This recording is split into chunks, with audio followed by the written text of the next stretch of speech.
In the beginning, I was solo, and I think my content went so much better when I found Snooty. We just feed off each other. And if you can find that one person, the content just grows from there, and people want to keep coming in and seeing it. Like, well, what are they going to do today? I took off in the beginning of COVID, and then I was like really excited, but then all of a sudden, like everybody else's, it just dipped. That's when I was like, my page is dead. Like, I don't know if I should still be doing this. And that's when Facebook came to me and said, we want to partner you. We as a couple decided I was going to be a stay-at-home mom. I wanted to be there for my kids, but yet for 20 some years, I was a stay-at-home mom and I was my kid's mom. And now they're like pushing me like, come on, mom, you got this. This is your time. Like, this is your thing. I created a PG stream because I wanted one day my grandkids to be able to watch it. It doesn't matter what color, what sexual orientation, anything. I want people to be able to come in and just feel safe to just be able to hang out and that they're not going to get harassed. They're not going to get made fun of.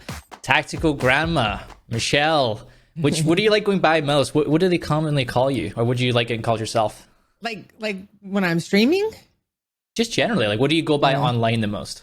Online, most people call me Grandma or TG. Right, I'm gonna go with Grandma because I know you from that. But I've been lucky enough to be familiar with your story. You know, over the last year and a half, 2 years, it's been absolutely phenomenal to watch you grow. And I think one of the things that has stood out to me the most is I'll often hear from creators that, I could have done that earlier. You know, when I was back playing all the time, like I could have started content creation or whatever.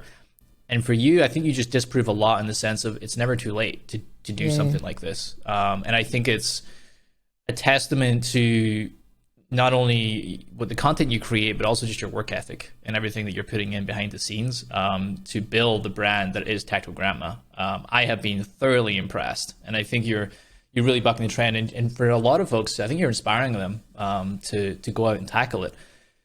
For some of our listeners, they're not going to be as familiar with Tactical Gramma. If they're not, they should be, but some of them might not be. I think it'd be helpful for them just to get a sense of how long you've been creating content for, where you're creating content, what type of content you're making. Could you give a little kind of brief background on that? Sure. I've been streaming since October of 2019. I played video games my whole life. But I just, I was always on a console, always using control and everything. I have arthritis in my hands, couldn't use the controllers. My husband's like, hey, we'll get you a PC. And I'm like, okay, that'll be fun to learn mouse and keyboard because I wanted to keep playing games. And then once I got it, him and my son were like, you should stream. And I'm like, no one's going to want to watch someone my age play video games. And they're like, perfect. You don't have anything to worry about because no one will be watching. And so I'm like, okay. And I kind of reluctantly did it because I say I'm an introvert. I'm kind of getting out of it a little bit. I think streaming's helped that. And so, yeah, I've been doing it since October of 2019. I've started on Facebook. Why is that doing? Sorry. I started on Facebook because that's where I first saw streamers stream. Pool Shark came up on my feed. I never wanted to watch streamers. My son tried to get me to watch people on Twitch. I'm like, that's lame to watch people play video games. So I don't want to do that. And then Pool Shark came up on my feed. I started watching him and Darkness and Mugs and all them. And then so when I decided to stream, I'm like, okay, well, Facebook's where I'm going to do it. It just seems like the right platform for me. I thought, especially for my age, like it just seemed like getting kind of my name out there a little more would be with the social media side of it, the way that you just come up on people's feeds. I thought I could grow better there. So I've been doing that since 2019. And how often are you making content right now? Is this a full-time job for you? This is since COVID hit, it really turned into a full-time job. So I was doing it kind of part-time because I was watching my grandbabies, but then COVID hit, my daughter was home. I wasn't having to watch them. And I'm like, it turned into, we did it every day but Sunday I stream. So I stream usually twice a day, like every morning, 9 to 1 on Facebook, Tuesday, Thursday nights on Facebook. And then recently I started streaming on Twitch 2 nights a week, just Wednesdays, Fridays. And it's because of TikTok. Well, I want to get into that. I don't want to jump too quickly into that, but we'll get to it a bit later. What type of content are you making? What kind of videos or lives? I pretty much play Warzone because I love it. And I do like to play Escape from Tarkov, and I'll play that. I'll stream it if I have a team because I feel more confident, I guess, when there's more than one person. Like streaming that game's a little more difficult to me because it's so intense and it's hard to focus on chat, especially if you're by yourself. And so I always feel bad if I'm not focusing on chat. Like I feel bad if I kind of forget about them for a second because I'm playing the game. Yeah. Well, I want to get to your story and how you got there, but one of the things we love to do after we've kind of given people a sense of where you're at is wind the clock back, because I think it's really interesting to find out how you got into all of this and like where you kind of came from that led you to this path. Where did you grow up? So I grew up in Southern California. And like I said, I started playing video games when I was 7. Pong came out, and then we got the Atari 2600. And my mom loved video games too, and my dad played them with us. But we would sit on Sundays as a family because I have a brother, and we'd play Atari 2600 games together. We'd just take turns, 2 people at a time, playing Crackpot, Kaboom, like all those old Atari 2600 games. And then my mom loved pinball, and we'd go to the arcade, the miniature golf place that had an arcade on Friday nights, and she'd play like pinball for an hour on $1 because she was very good at it. And I'd walk around just, finding money and finding credits on the game and playing video games and just getting hooked on them. So played a lot of video games and then did sports as well. I was a soccer player. Ooh, you're a soccer player. Yeah, I was a goalie. Oh, cool. Was that so when you went to school, I'm guessing you had this throughput of games. It sounds like all of your early childhood. Was there a point where you were like competing against your? You're good. Was there a point where you were competing against your mom and dad? I remember when I was growing up, I like was inspired by my dad, like playing video games, and then I actually got to a point where I got better than him, and he no longer wanted to play with me. Did that ever happen for you? I think there was different games, different games each of us were better at. There was really a competition probably between me and my brother because, your siblings. He was older and he was always bigger and stronger, and so it was like video games I could do something with because it wasn't physical. Oh, yeah, it's like a level playing field. Yeah. I love that. Yeah. So did you crush him at video games? I don't think I crushed him. I don't think I got better until I was older. Okay. So sports, I think this is I would love to dig in a little bit there. You were going to school. Were you studying something else, and were you on scholarship? Were you? I didn't. Well, I didn't play in college. I got offered to, but school was just not my thing, and I knew it. I went for like 1 quarter at a junior college, and I didn't even go for the whole quarter. I just stopped going because I just didn't like school. Didn't click. But I just played mostly. I played in high, all the way from 9 till I was 19. Tried out for a semi-pro team, but then I met my husband, and that was the end of that. So that was the end of that. Did that? Yeah. So were you working at the time? Yeah. I worked all through high school. I worked at McDonald's because they would work around my school schedule. My soccer schedule. I just give them my sports, and they'd schedule me around it. And then after high school, I worked at Pier 1 Imports in their warehouse. I drove a forklift. How long did you do that for? I did that for like a year and a half, and then they moved. They relocated. So then I worked at then I started driving a bus, like a smaller bus that picked up like seniors and special needs kids and would take them to their appointments and stuff. It's probably one of my favorite jobs I've ever had. That's awesome. So, and how long were you driving buses for? I was doing that for about 2 years, and then Sean and I got married, and we moved to Nashville, and then from that point on, I was a stay-at-home mom. I've never been to Nashville, but I may, fingers crossed, get the opportunity to go later on in fall for Thanksgiving. With friends. Nice. So that's a hope. Fall would be really pretty too. So you're saying kids came in the picture. Soccer was kind of left in the back. Yeah, we got married, and like within the month, I got pregnant. So there was a game plan that he had coming into that. Wait, it wasn't. We just didn't do anything to stop it. Let's just put it that way. Yeah, it's funny because my wife and I are having similar conversations right now. It's like, well, if it happens, it happens. If it doesn't, it doesn't. So, so you and Sean got married. You're now a stay-at-home mom. Mm-hmm. And how long were you? Because until the kids went to school or like later. When they were younger, I had a couple stints. Like I did drive school bus for a little bit because it worked with their schedule. And I did work for a little bit at a Taco Bell as a manager in the evenings because it worked around Sean's schedule. So then we would just trade with the kids. So there's a couple little stints of that, but pretty much I was a stay-at-home mom even, after they graduated because my youngest went to school to play soccer. So it kind of freed me to be able inspired to. by mom a little bit on that one. So Yeah. how many kids did you have? I have three. So my oldest is a teacher. They live upstairs. We bought a house with my daughter and son-in-law.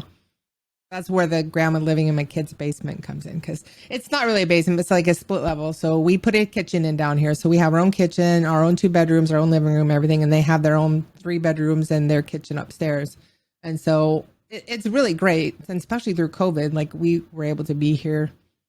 My son-in-law got COVID. He ended up in ICU. The baby, their youngest, was 1 month old. If we didn't live in the same house, we were all quarantined, because my husband had it too, right? But us girls didn't get it. So we would have been quarantined in our own homes, and she would have had no help, stuck by herself with a 2-year-old, well, almost 2-year-old, and a baby. So it was great that we've been in the same house. So that's my daughter. And then my son lives in this city as well. He's the only other one that likes to play video games like me, besides my husband and I. Like, she's the only one of my kids that plays games. So was that a big part of their upbringing? Like, they were getting into games as well, and it was a kind of a way for you to keep your passion alive? We got, like, especially when they're little, we got Nintendo. So we did a lot of sports games and kids games. We didn't do as much shooters. Like, I think the first shooter we got was GoldenEye. And then we realized with my son, we had to kind of limit how much he played it, because he kind of set him over the edge a little bit. You know, each kid's different, right? And so, but we did a lot of Madden, a lot of FIFA, a lot of Mario, and a lot of Mario Party, all those kinds of games. So we would sit around and play those kind of games together. And the girls, and then Dance Dance Revolution, because the girls like that. And then had some karaoke one for it at one point too. I can imagine their friends being like, "Oh my God, I wish I could play games like they do," because you were like the cool mom and dad that would like get involved in playing games with the kids. My son would always come to me, Mom, help me beat this level. Help me beat this level. So you're a stay-at-home mom. You're still playing a lot of games throughout this point. It's kind of a through line for your. Did you ever go back to work? No. Mm-mm. So didn't go back to work. Is Sean still working? Is he retired? Yeah, he's still working. So Sean's still working. You're still mom. The kids are kind of growing up now. At what point did you start? Did you consume any content, or were you just a fan of playing games? I was just a fan of playing games, because like I thought it was weird to watch people play video games. Like I said, my son tried to get me to go on Twitch to watch Tim the Tatman, to watch like all these guys that he was watching, and I'm like, I don't want to watch people play video games. It's stupid. And when was this? Like, when did he try and tap probably your shoulder? the year to 2 years before I started streaming. So this is what, like 3 years ago, 4 years ago? Yeah. 3 years ago. And he's tapping you saying, "You got to check us out, Mom. Like, I watch this all the time." And what age is he at this point? He is 28. It's okay, he's not watching. You're He's fine. maybe You're totally fine. He's not watching. I never remember their ages. Yeah. So he's like, "You got to check this out. It's fun. I'm doing it a lot." And you're like, "No, that's weird. Like, why would you want? I'm just going to play games." Exactly. I'm like, if I'm going to spend the time, I'm going to play. So at what point did it happen where you kind of touched on this a little bit earlier, but at what point did you listen to him? Is it just enough of him nagging at you that you finally like, okay, I'll check this out? I never went on Twitch. It just came up on my feed on Facebook. Pool Shark just came up on my feed on Facebook. How crazy is that? Mm-hmm. You never went to the number one platform. Well, arguably, you could even see YouTube VOD like is bigger, right? So like, you never looked up a YouTube video about gaming content. You never went to the number one live platform and watched anything about Twitch. And suddenly one day it just comes up on your feed and it's Pool Shark. Yep. And him in Darkness, and they were just hilarious. They were making me laugh, and they were cracking me up. They're playing Fortnite at the time. Yeah. I'm absolutely blown away, but there was no intent. This just kind of happened. It just came across your feed. And that's the beauty of Facebook, right? That's the beauty of the way Facebook's set up, and how people that maybe have never watched gaming before gets introduced to it. I have a lot of people that come into my streams now kind of the same way. Okay, it's fascinating. You see it, right? You see this, Pool Shark pops up. That's hilarious. What's the next thing you do after you've watched that and you've had a good laugh? What's the next thing you did? I keep watching it every day because I think it's hilarious and funny. And then whoever he's playing with, because he would rotate, so I'd start looking theirs up, and then I'd kind of find other people that kind of played theirs. But it was more for me. It was it wasn't so much a game. Like, I wouldn't look up a game. It was them and their content and what they were putting out and their interactions that drew me in, more so than the game itself. So you were almost becoming a part of their community. Like were a consumer, but you were actually just really getting immersed in their community and understanding who they play with in this whole world. How long did that happen for? Like, were you just like kind of passively watching for a year, or? Yeah, I would say I lived at that house for a year, probably a year and a half, 2 years. Yeah. I mean, when did Facebook start? Because it was probably right away that I started watching them. 2016 is when I started with Stone. Yeah. Back in 2016. So when the Gaming Creator Program came out, I think that was 2018. We launched the Gaming Creator Program in 2018. Yeah. So it was probably 17, I think, maybe. Okay, 17. So Pill was on a little earlier. I think he was kind of pulled over, like Darkness and him were kind of pulled over a little earlier. So because they already had established community, so it wasn't like it was brand new, because there's a lot of people watching. So I think it wouldn't have been right in the beginning. It would probably been a little past.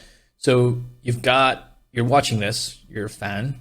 You now know what it is. Now you would say, I watch gaming streams. It's not weird. Like, I am a part of this and it's fun. Yeah. Did you ever like tip? Did you ever did you ever, subscribe or anything like that, or no? I didn't. Scumbag grandma did I it. was cheap. Did it just consuming that free entertainment. Right? I do now. Okay, I'm just kidding.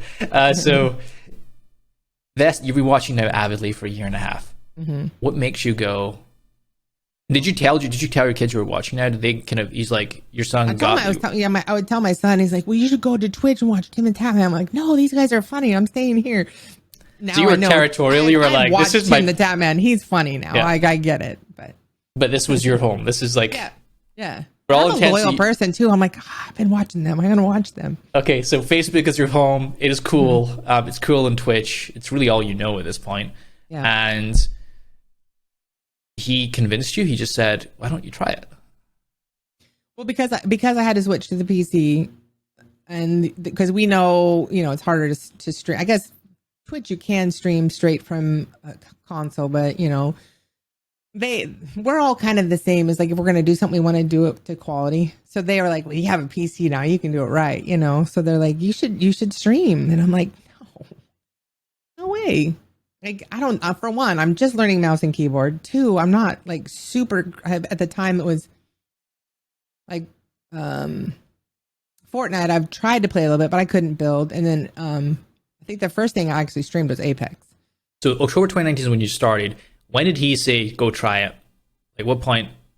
Well, I got the PC right around then. I mean, it was pretty, I got the PC like in August and started goofing around with it and trying to figure it out. So it was like August, September, like, you should stream. And I'm like, no. I wonder if Sean's listening and like in the back of the family's minds, they were like, if we just get her a PC, maybe she'll start streaming. Like, they were like trying to, like, they were like plotting all of this ahead of time.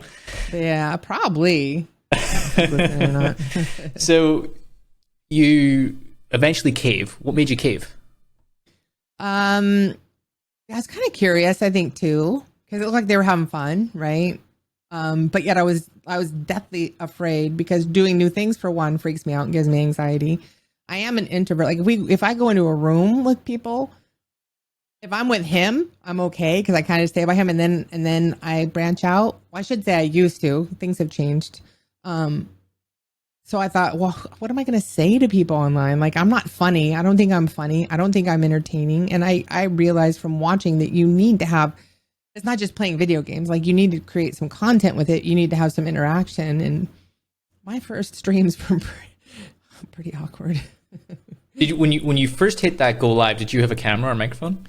I did have a camera and a microphone, but apparently I didn't have the microphone working, because we recently went back and watched my live. My first live was 20 some minutes. Oh, wow. That's about all I could do. I'm like, I'm done. Really? You were just like, I can't do this anymore? Yeah. And then I waited 2 weeks before I went live again. So did you set up the Facebook page? You went through the kind of process, going live on the dashboard? Yep. All that jazz? Yeah. And you had to learn like OBS? I had to learn all, and I did it all through YouTube. So you were like picking it up, like the basics in the beginning? Just watching videos on YouTube, that and listening, like, because that's what's neat about like Pool Shark, Mugs, Darkness, all of them. People would come in, I would be listening, right, and reading, and they were asking, all these people were asking questions. Well, how do I do this? How do I do that? So I was kind of making mental notes. And so when they said what they did, and then I would go Google it and say, okay, well, how do I do what they said? So I had to teach myself and just Google it. And how much of it was you being a self-starter versus like the family chipping in? Was it almost like a group effort? Oh, they didn't help me set up anything. Sean, you should have been there. No, I didn't want him to. Oh, you wanted to grab it all yourself. Yeah. I just wanted to be able to figure it out because I needed to know how to work it. And for the first, I'd say the first year, you know how streaming, there's technical difficulties. It would, oh my gosh, it was terrible. Anytime there was a technical difficulty in the middle of streaming, I would freak out. Like, I'm just like freaking out online. And he's like trying to like, I'll help you. I'm like, you can't help me. I mean, it's true, right? Because you need to have that inner confidence and like ability to know you can solve something without relying on others. When you first went live, the 20 minutes, did you get any viewers?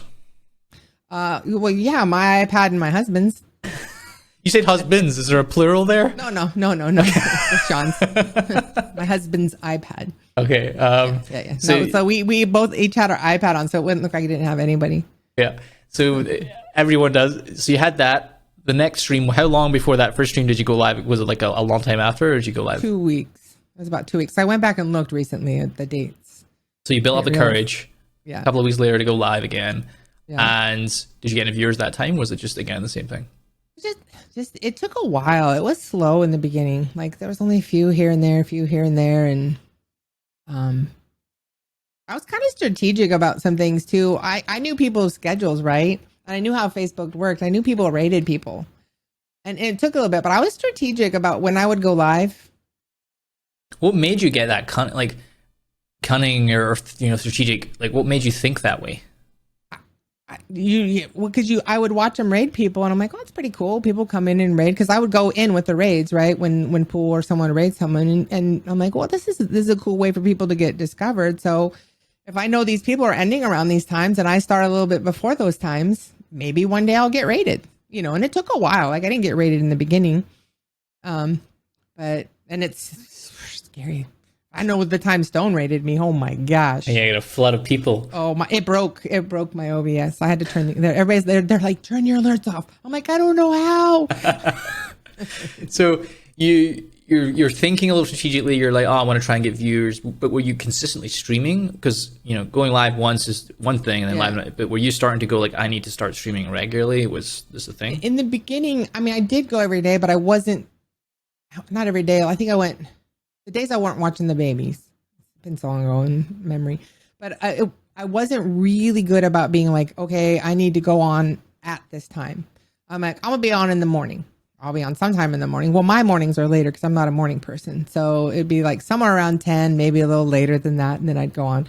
And then I started to realize, and with Pipeline actually, because I think it was November that I signed up. Yep. Something like that time frame, yeah. November that I signed up and realizing to set a schedule. I'm like, okay. And then I set a schedule every day for 10 because I'm not a morning person. And then finally I'm like, if I want to grow, I need to be on a little earlier. So I did lower it to 9. 9 is about as early as I can get right now. I can just imagine you getting up and being like really grumpy and like, well, I gotta get on the computer. I gotta wake myself up. So I get up at 7 so I can be ready by 9. I love that. You need the 2 hours of buffer just to get yourself warmed up. I just need to kind of get my brain going, drink some coffee, wake up, and get happy. What was Sean thinking? And then even the kids and the grandkids, like what were they thinking when you were like starting to stream live and you've got a schedule? Like what's going on? Michelle, like are you okay? Like do you need to do this? He was really, my husband's been like my number one supporter, and my husband's kind of, his background's marketing.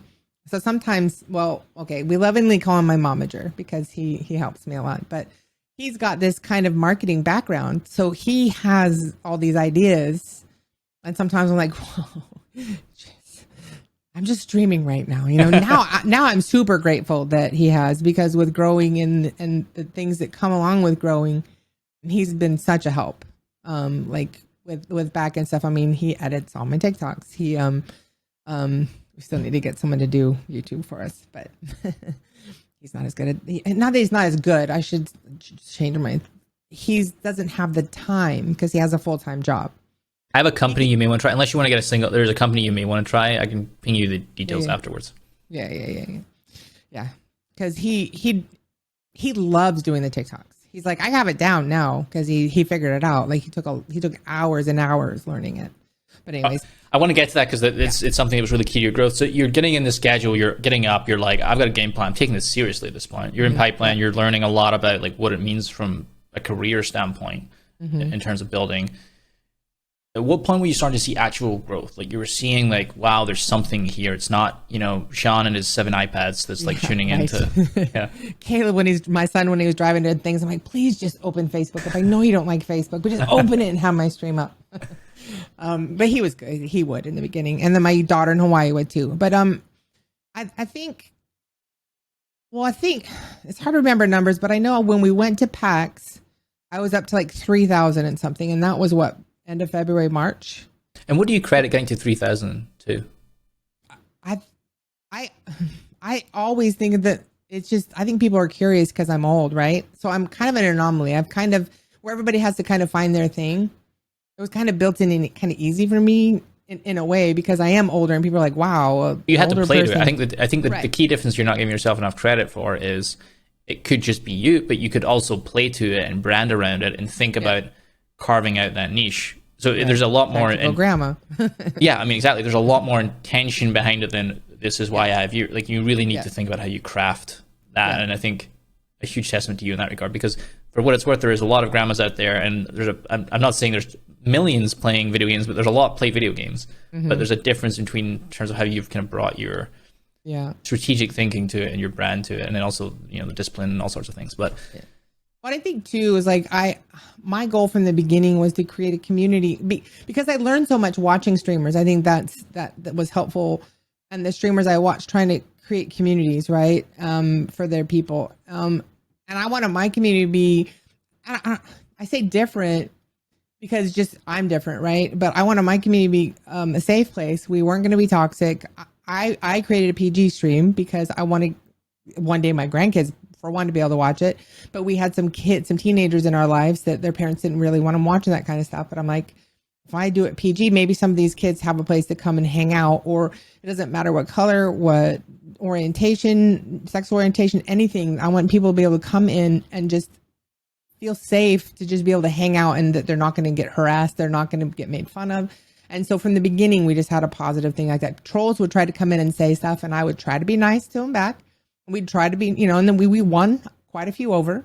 They'd be nice. They'd hang out and they'd be like, oh, okay, well, it's kind of a cool place. And then the ones that don't, of course, you just ban them and say, find someone else. Yeah, exactly. So you're getting this 3,000, how many CCV have you got at this point, do you think, roughly? Back then, not that much. Like early last year. Maybe. 10 to 15. Early. Gosh, I should have looked those up. I'm so bad about remembering numbers. It wasn't a lot. So you've got say, let's say 20. Let's just you've got about 20, and you think that's primarily because you've got this unique style of, like, you're unique in the sense of creating content. So that was a nice hook, but it's like hooking people's one thing, getting them to stay and then growing from 20 to 100. That's a different story. Right. What got you from 20 to 100? It's a good question. I think it's just more of that, like continuing just to kind of build on that and getting people to kind of buy into it. Like the people that would keep staying, like people would respond back the way I would respond. Because at first if a troll came in, people wanted to kind of jump on them like, no guys, no. So then they start kind of responding back the way I was responding verbally. And I'm like, okay, I don't even have to say anything because they're doing it now. So I think just building that safe space, I think really helped, and just having a good time. Like, and I can sometimes do pretty good at the games and then sometimes be a big potato, and then we just play it off and have a good time with it. So I think one thing standing out is the community you cultivated. Like, you were very consciously trying to cultivate a certain type of community that was reflective of your values and what, you mentioned you wanted, like, your grandkids to be able to watch this one day. You started attacking different types of content. And I think this one thing that stood out to me a lot in the last year to use, not only your consistent disciplines, but I said that's hard. A lot of people, even that are in it for years, still can't crack down a schedule and consistency. So I think there's a discipline that you built in, which I don't know why you didn't. Why did you not give up on it? Like, why didn't you go, this is hard, I don't feel like it today? Like, why didn't you just give up? Because I don't know, I'm stubborn sometimes. I am kind of stubborn in a way, and I mean, there is this business. There's big up and downs. Yes, I've seen great growth, but you know how the platforms can be. Sometimes, like you're here, and the next day you're here. And there's been you can ask my husband. There's been days like I think my page is dead. I think my page is dead. You have like a meltdown. It's like it's gone to zero. Like yeah. So but just like his encouragement for one, like he's always been there encouraging. He's like, you're doing a great job. You're putting the same stuff out. You know, it's just what it is. Like just keep having fun with the few people that are hanging out and build that community. And I think that's when a lot changed, like from the 3,000 to growing, because in the beginning, you kind of can get caught up with numbers, right? Because you want to grow. And I think at one point I'm just like, you know what? So if I don't grow, so if people aren't coming in, these guys are coming in, right? If I don't get new people, these people are coming in. Into that thing is, you said you want to grow. Mm-hmm. Why did you want to grow? Because you've had a career, right? You've had the kid. You've accomplished a lot of the life goals that a lot of people. Your conventional ones that I aspire, like I want to have a family one day, like all those kind of things. Mm-hmm. You could have conquered some of the big ones. Why did you want to grow? I think. And why do you still want to grow? I think part of it for me is I'm a competitive person too, right? And it's not that I'm competing against anybody else, but if I'm doing something, I want to keep bettering myself and keep getting better at what I'm doing, and growing is part of that. I think that's one of the keys to your success so far. From just kind of like, I think some of that soccer from you being young and like that kind of competitiveness that you have, it's almost been bottled for a while. Like that idea of being, and now you've been unleashed again, which is, I now have something I can channel all of my energy into. Yep. And I'm going to become the best that I can be. Not best in the world, but I'm going to become the best that I can be at this thing. And I think, I'm guessing that that's one of the key reasons that you're being so consistent, that you're being so disciplined, that you're trying these new things even when they are uncomfortable, that is really driving your success. Yeah. And my husband and I had this conversation too. It's like we as a couple decided I was going to be a stay-at-home mom. Like it's what I wanted. I wanted to be there for my kids, but yet for 20 some years, right? I was a stay-at-home mom and I was my kid's mom. And now I get, and with their support and they're like pushing me like, come on, mom, you got this. This is your time. Like, this is your thing. And so I kind of have my thing. Goosebumps. It really is. It is. That's what it is. It's exactly what it is. Yeah. And with, my daughter from Hawaii calls like, mom, you're doing amazing. I saw it. And like, they just are all like 100% behind me, like supporting me. And it's made it so I watch my grandkids a little less, but my daughter's like, mom, this is amazing. Like you need to be doing this, That is so incredible. It's like your time. I absolutely love that. When you started, like, streaming is one thing. You start to conquer the streaming thing, and you were getting in a schedule. You had Sean was like supporting and having all these crazy wacky ideas that sometimes you listened to, sometimes you didn't. Yes. But short form video is like another skill, and I can imagine it was pretty uncomfortable to start. I didn't want to do it. I didn't want to do TikTok. I'm like, what's TikTok? So you're totally not the demographic for TikTok either. Like I didn't even have it before. Yeah, I didn't even have it. And I'm 29, so like I didn't even have it. So you pushed yourself into doing this. What inspired you to do it, first of all? My family saying you need to do it. You need to do it. This is and my husband, he does a lot of research because he's been his job and stuff. He's like, I really think that this will help you grow. I really think this will help you grow. And my son's like, mom, you need to do it. Like, this is going to help you grow. And my daughters are like, you should do the dances. And I'm like, okay, we're not going to do the dances. How long did it take from them poking you with this, like, you should do it until you actually did your first TikTok? I think it was quite a few months. Yeah, I think. And the first couple, I think when the beginning, it was kind of both of us were doing, I would do a little bit of editing on my computer. And then he would do some and we'd both put stuff on, he'd help me. And then finally we realized that his were just better. and he had the time for it. And he's like, you just focus on doing that. And then I'll edit the TikToks for you. And I think it's worth calling out for those listening. You're not just making TikTok videos. Like, how big are you now on TikTok? I think it's 640 something thousand. Yeah. 640,000. It's my biggest platform right now. Yeah, for sure. Which, for someone who reluctant, like for months, was like, I'm not doing that. No way. That's like going back to the time when it's weird to watch people play video games. It's like, Right. as weird. I can't do that. I'm not doing that. Yeah. And then you pushed yourself out of your comfort zone. You did it. And you're crushing it. And there's a few other things I need to push myself out of my comfort zone that someone in front of me has been trying to get me to do. You. I'm going to continue to push you because I think there's just no ceiling in sight right now. When it comes, like if I'm playing the video game and all that kind of content, if I'm just doing that kind of stuff, I'm okay now. But it's when I have to actually look in a camera and talk, or to try to create something, that's where I'm freaking out. But I'm getting there. I'm getting better. I did a podcast for, I don't know if you've heard of Pink Pixel. I mean, the Gamers.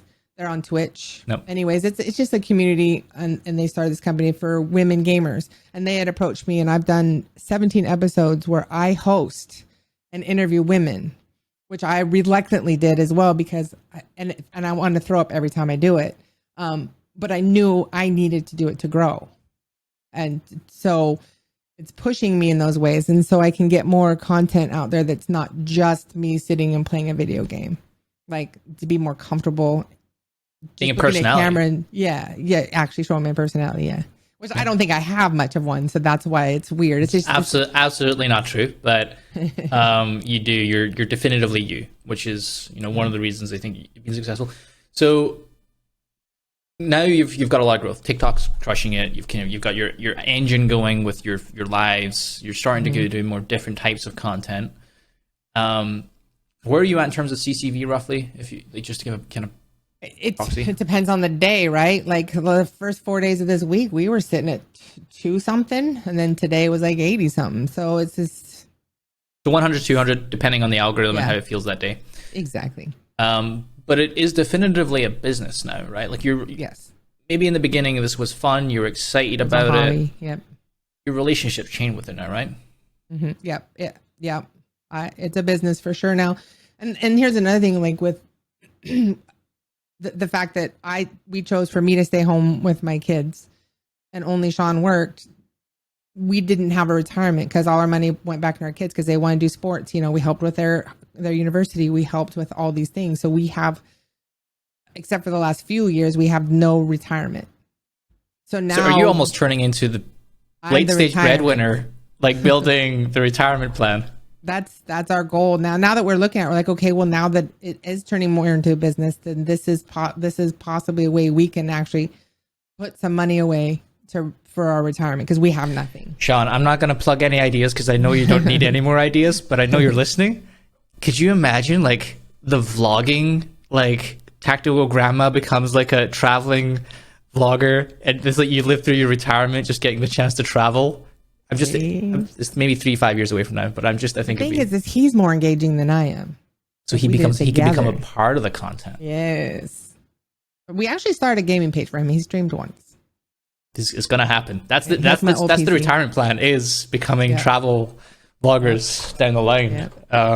Because that would be really cool and another growth lever. Anyway, let's not get too distracted. Right. So it is a business. Your relationship changed. You're now thinking strategically. You're like, okay, what is my next move? I've got this much bandwidth. This is, giving us this much in terms of views. Like I need to do more of this.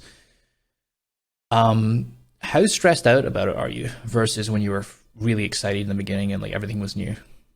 It's weird because it comes in waves. Like I was in the beginning, I wasn't that stressed out, and then like the views come and go, and I was really. It was weird because there was a period where I was really growing in the beginning of COVID. Like I took off in the beginning of COVID, I think because consumption of this content really skyrocketed because of COVID. And then the uniqueness of Facebook and stuff. And then I was like really excited, but then all of a sudden, like everybody else's, it just dipped. Like there was just weird dip. And so I started to question whether I should still be doing it at that point. Oh, you did? I was super, like told him, that's when I was like, my page is dead. Like, I don't know if I should still be doing this. And that's when Facebook came to me and said, we want to partner you. And otherwise, I was like, really? You want to partner me? Because like, this is what's happening. And they're like, no, like we see what you're doing and we think you are doing great. So it kind of gave me the encouragement that I needed at that time. It's to not quit. We don't often touch on that, right? It's like those critical moments where you can, whether it's a company or whether it's a person, or they can just lift you up at the right moment. Yeah. And obviously you've got Sean in your corner for every part of this journey, but just that little nudge or a bit of support to another person can mean the absolute world. Because we could not be having this conversation right now because you might have gave up earlier this year. Yeah, it was crazy. I told her, I said, I don't know if I told, because I started with one partner manager, but then I got put with the other one. But I think I told the second one, I was like, I was close to quitting. Just Courtney? Yes, Courtney's mine now. Yeah, she's awesome. Yeah. I've heard really good things. Yes, I think she's amazing. She's why I have that blue check mark. She helped me get it. Yeah. So you're thinking now in the future, right? You have these ups and downs. So you're starting to build this kind of mental stamina for the journey, which has its good days and its bad days.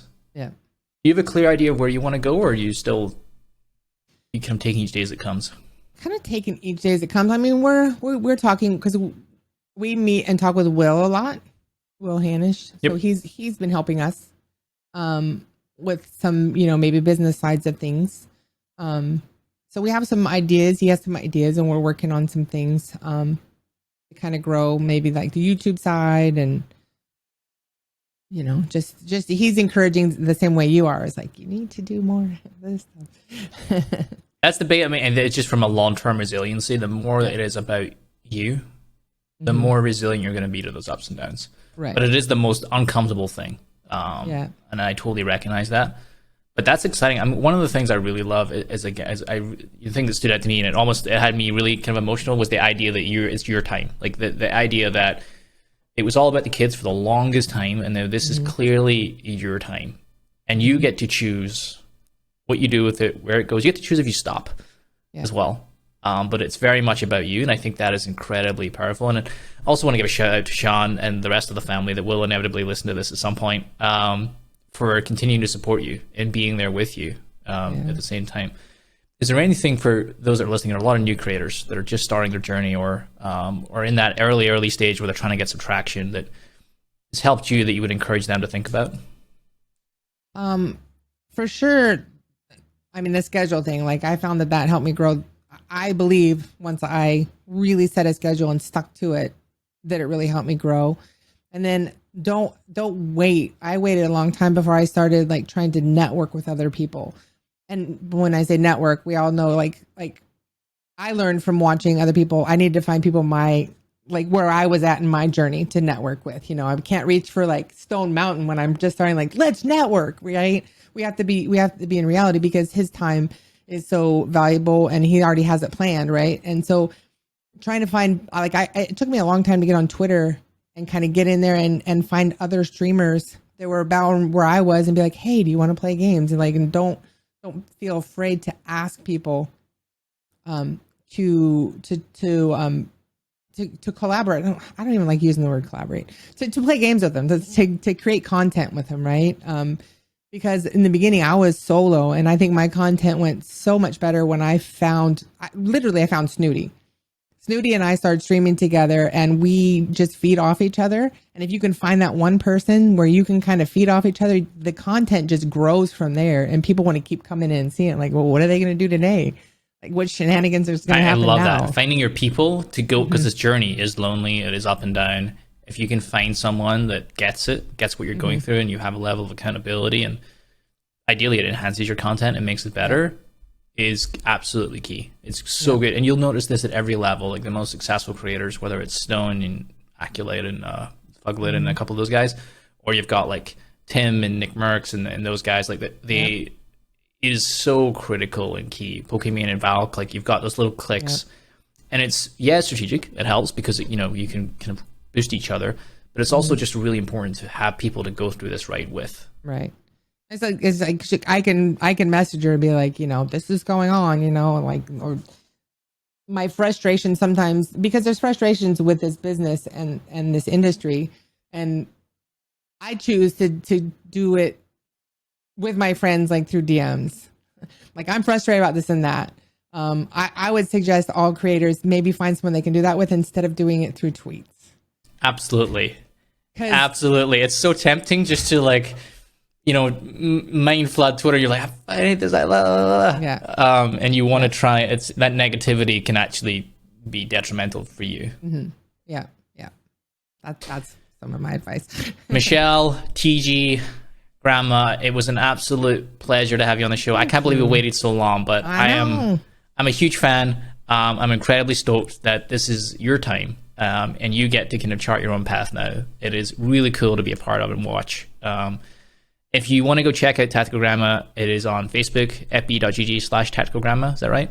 Tactical Gramma Gaming. Gramma Gaming. We'll have links in the show notes and everything, but thank you so much for joining. Thank you for having me. Thanks, Shal. Take care.